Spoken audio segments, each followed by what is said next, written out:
A day of ceremony and grandeur. I, Barack Hussein Obama, do solemnly swear. I, Dwight D. Eisenhower, do solemnly swear.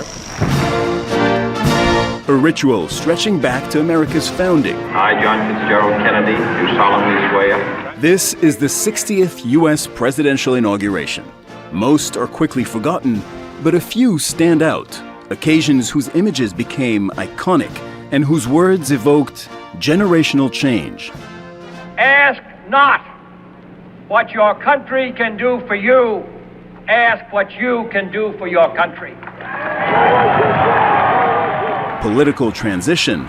In this present crisis, government is not the solution to our problem. Government is the problem. Or simply told Americans what they most wanted to hear and maybe needed to believe. There is nothing wrong with America that cannot be cured by what is right with America. Messages have been sent to both allies and adversaries. We shall pay any price, bear any burden. And a few inaugurations are remembered only because something bizarre happened. Like 1841, when William Henry Harrison wanted to prove he was tough by speaking for 2 hours on a cold, wet day purposely without an overcoat. He died of pneumonia exactly 1 month later. And 12 years earlier, when Andrew Jackson threw open the White House to anyone and everyone, it got so out of hand he had to escape his own party by climbing out a window. 4 years ago, the dual shadows of the January 6th insurrection and the COVID pandemic meant smaller crowds, intense security, and a muted tone. Democracy is precious.